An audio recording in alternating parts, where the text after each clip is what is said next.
नमस्ते बच्चों, मिशन ज्ञान से मैं कीर्ति शर्मा स्वागत करती हूँ आप सबका राजस्थान सरकार और वेदांता के CSR इनिशिएटिव ई कक्षा में।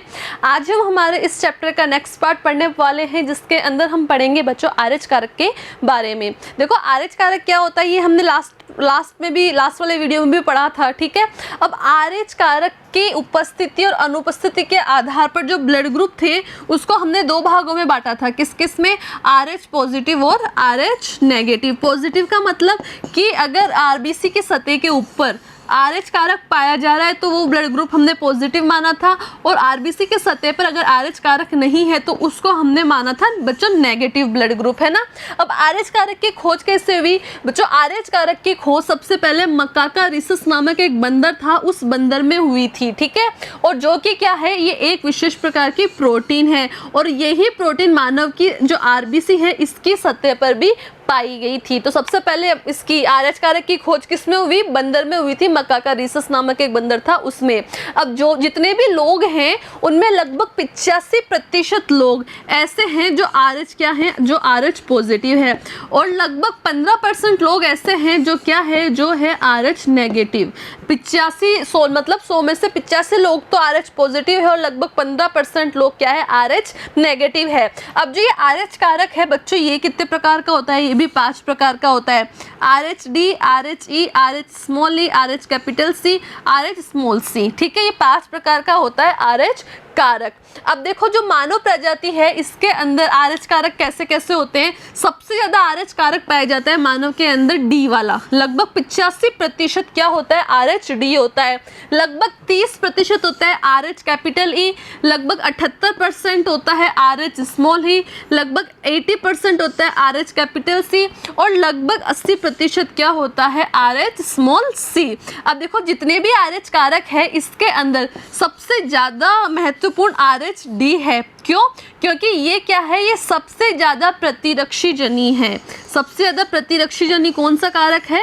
RHD है। ठीक है, अब रक्तदान जब हम किसी को ब्लड देते हैं, रक्त देते हैं, ठीक है, या हमें कभी अगर रक्त की आवश्यकता होती है तो हम ब्लड ग्रुप मैच करते हैं।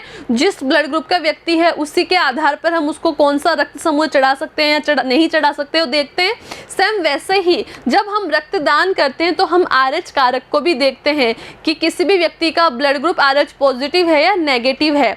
क्यों? क्योंकि अगर हम ये नहीं देखेंगे अब पॉजिटिव वाले को नेगेटिव वाले का ब्लड चढ़ा देंगे या नेगेटिव वाले को पॉजिटिव वाले का ब्लड चढ़ा देंगे तो वो जो रुधिर है उसके अंदर प्रतिरक्षी उत्पन्न हो जाएगी, और वो प्रतिरक्षी उस व्यक्ति के रुधिर की क्या करती है, रुधिर लयनता करने लग जाती है। मतलब जैसे दूध फट जाता है ना, वैसे जो ब्लड है वो एक तरह से फट जाता है, उसमें गांठें जैसी संरचनाएं पड़ जाती है। ठीक है, इसलिए जब भी हम रक्तदान करते हैं तो रक्त समूह के साथ साथ RH कारक का भी मिलान करते हैं कि RH कारक कैसा है, पॉजिटिव है या नेगेटिव है। ठीक है, यदि RH धनात्मक व्यक्ति का रक्त RH ऋणात्मक व्यक्ति के शरीर में स्थानांतरित हो जाएगा तो जिसके व्यक्ति के शरीर के अंदर ये रक्त गया है, ठीक है, अपोजिट है ना, व्यक्ति तो कैसा है, पॉजिटिव है, RH पॉजिटिव, और ब्लड चढ़ा दिया हमने RH नेगेटिव का, तो उस व्यक्ति के शरीर के अंदर क्या होगा, इसके विरुद्ध प्रतिरक्षी बन जाएगी। वो प्रतिरक्षी क्या करेगी, इस ब्लड को क्या करेगी, नष्ट करना उत्पन्न कर देगी। अब ये प्रतिरक्षी क्या होती है, RH धारी लाल रक्त कोशिकाओं का रुधिर समूहन कर देती है। ठीक है, जिससे क्या होगा, वो नष्ट होना शुरू हो जाएगा। आगे हम बात करते हैं कि जैसे ही ये रुधिर लयनता शुरू होती है और नष्ट होना शुरू होता है तो क्या होगा, रक्त के अंदर बिलीरुबिन नामक जो हानिकारक पदार्थ है ये बहुत ज़्यादा इकट्ठा होने लग जाता है। ठीक है, अब बिलीरुबिन अगर ज़्यादा इकट्ठा हो रहा है तो सीधे का सीधा हमारा जो यकृत और हमारी जो स्प्लीन है इसको हानि पहुंचाता है, और अगर इनको हानि होती है तो हमारी जो किडनी होती है उस किडनी को भी क्या होता है, वो काम करने से रोकता है। कि किडनी के अंदर ब्लड सप्लाई होता है ना, तो किडनी अगर अच्छे से काम नहीं कर पाएगी तो उस व्यक्ति की मृत्यु तक भी हो सकती है, सिर्फ इतनी सी गलती से कि हमने पॉजिटिव वाले को नेगेटिव वाला RH कारक वाला ब्लड चढ़ा दिया है। तो इस कारण उस व्यक्ति की मृत्यु तक भी हो सकती है। इसलिए हम हमेशा रक्त समूह के साथ साथ RH कारक को भी हम ध्यान में रखते हैं कि ये पॉजिटिव है कि नेगेटिव है। अब सबसे इम्पोर्टेंट बात यह है कि अगर RH प्रतिरक्षी जो होती है वो पहले से शरीर में बने हुए नहीं होती है। हमने अभी क्या किया था कि एक व्यक्ति था, ठीक है, वो व्यक्ति RH पॉजिटिव था, इसको रक्त चढ़ा दिया हमने RH नेगेटिव, ठीक है। तो ये रक्त जब हम इसके शरीर में चढ़ाएंगे, अब इसके शरीर में RH नेगेटिव रक्त आ गया, अब ये खुद पॉजिटिव है, रक्त चढ़ा दिया नेगेटिव, तो रक्त के आने के बाद, दूसरे रक्त के आने के बाद इसके शरीर के अंदर प्रतिरक्षी का निर्माण होगा, ठीक है। पहले नहीं होता है, मतलब पहले इसके शरीर के अंदर कोई प्रतिरक्षी नहीं थी, दूसरा रक्त समूह हमने चढ़ाया है दूसरी तब इसके अंदर प्रतिरक्षी का निर्माण हुआ है। ये बात सबसे इम्पोर्टेंट है कि RH प्रतिरक्षी पहले से शरीर में बनी हुई नहीं होती है। कब होती है? इनका निर्माण RH ऋणात्मक रुधिर के RH धनात्मक रुधिर के संपर्क में आने के बाद ही होता है, पहले नहीं बनती। जब ये रुधिर आता है विपरीत वाला तब ही ये प्रतिरक्षी बनती है।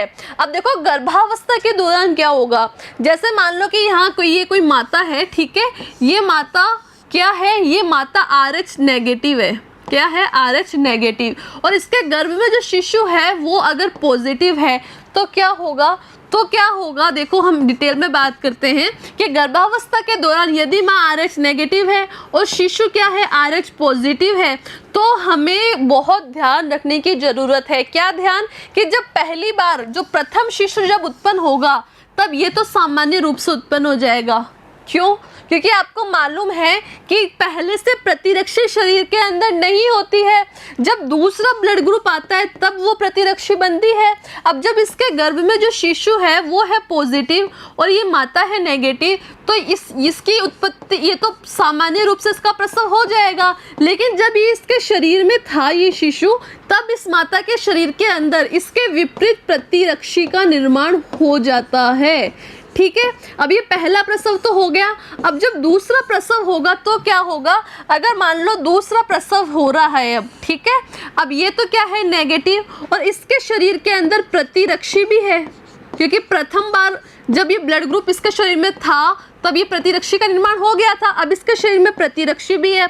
अब जो गर्भस्थ शिशु है अगर वो नेगेटिव हो, पॉजिटिव है इस बार, तो क्या होगा, ये प्रतिरक्षी इस शिशु के शरीर में प्रवेश कर जाएगी, और इस शिशु के शरीर में प्रवेश करने के बाद क्या होगा, इस शिशु का जो रक्त है उसको नष्ट करेगी, और यहाँ तक कि उस शिशु की मृत्यु भी हो सकती है। इसलिए हमें क्या करना होगा, हमें ध्यान रखना होता है कि माता का ब्लड ग्रुप कौन सा है और गर्भ के अंदर जो शिशु है उसका ब्लड ग्रुप कैसा है। तो देखो प्रथम प्रसव के समय माता व भ्रूण का रक्त आपस में मिल जाता है, और आपस में मिलने के कारण उसमें क्या है, ये वाली प्रतिरक्षी का निर्माण हो जाएगा। तो प्रथम वाला शिशु का सामान्य रूप से जन्म हो जाएगा, लेकिन जब द्वितीय गर्भावस्था आएगी तब जो शिशु वापस अगर RH पॉजिटिव है और माता नेगेटिव है तो बहुत जटिलता उत्पन्न होगी। क्यों? क्योंकि माता के शरीर में पहले से वो प्रतिरक्षी बनी हुई है। इधर देखो माता, ये माता है, ठीक है, ये पहला शिशु था, ये पॉजिटिव है, माता नेगेटिव है, तो इस शिशु के कारण माता के शरीर में प्रतिरक्षी का निर्माण हो गया, ठीक है, ये देखो ये प्रतिरक्षी बन गई। अब अगर दूसरा शिशु भी क्या है, पॉजिटिव होता है, तो ये प्रतिरक्षी उस शिशु के रक्त के अंदर प्रवेश कर जाएगी और उस रक्त की लयनता शुरू हो जाएगी, और इस भ्रूण की क्या हो सकती है, मृत्यु भी हो सकती है। इससे बचने के लिए क्या किया जाए, कि इससे बचने के कुछ उपाय कर सकते हैं हम। कौन सा उपाय, कि जब प्रथम प्रसव होता है, ठीक है, प्रथम प्रसव के 24 घंटे के अंदर अंदर हम माता को एक इंजेक्शन लगाते हैं। काय का इंजेक्शन? IgG प्रतिरक्षी का। ये प्रतिरक्षी क्या करती है कि माता के शरीर के अंदर जो प्रतिरक्षी बन रही है ना उसको रोक देती है, उसको नहीं बनने देती है, ठीक है। इससे हम रोहेगम प्रतिरक्षी भी कहते हैं। क्या कहते हैं? रोहेगम प्रतिरक्षी। ये प्रतिरक्षी माता के रक्त में मिश्रित भ्रूण की RH धनात्मक रक्त कोशिकाओं का विनाश करके माता के शरीर में प्रतिरक्षी उत्पन्न होने से रोकती है। अब जो बीमारी है ये इस तरीके की पॉजिटिव माता नेगेटिव माता है, पॉजिटिव प्रथम शिशु हो रहा है, इसको क्या कहते हैं बच्चों? इसको हम कहते हैं गर्भ रक्ताणु कोरकता, मतलब इरिथ्रोब्लास्टोफिटेलिस रोग। आपके एग्जाम में क्वेश्चन आ सकता है कि इरिथ्रोब्लास्टोफिटेलिस रोग क्या होता है, तो आपको बताना पड़ेगा ये सारी के सारी। इससे कैसे बच सकते हैं? तो आपको बताना होगा कि जब प्रथम प्रसव होता है उसके 24 घंटे के भीतर माता को IgG का इंजेक्शन लगाना पड़ेगा, ठीक है। और अगर वो शिशु जीवित भी रह जाता है ना, द्वितीय जो दूसरा प्रसव के बाद जो शिशु उत्पन्न हो रहा है, तो वो क्या होगा, वो बहुत कमजोर होगा और उसको हेपेटाइटिस जैसे रोग भी हो सकते हैं। या तो उसके गर्भ में ही मृत्यु हो जाएगी और उत्पन्न हो जाता है तो बहुत कमजोर होगा और उसको विभिन्न प्रकार के हेपेटाइटिस जैसे रोग भी हो सकते हैं, ठीक है बच्चों। तो ये हमारा क्या है, ये हमारा RH कारक है। कई बार क्या होता है, रक्तदान जब हम करते हैं उसके पश्चात होने वाली रुधिर लीनता का प्रमुख कारण भी RH की असंगतता ही होती है। मतलब RH कारक अगर हम मैच नहीं कर पाते हैं तभी ब्लड ग्रुप जब हम रक्तदान करते हैं या किसी से रक्त लेते हैं तो इस तरीके की समस्या उत्पन्न हो सकती है। तो बच्चों अपना ये वाला यहाँ फिनिश हो रहा है, आगे का पार्ट हम नेक्स्ट वीडियो में पढ़ेंगे। Thank you.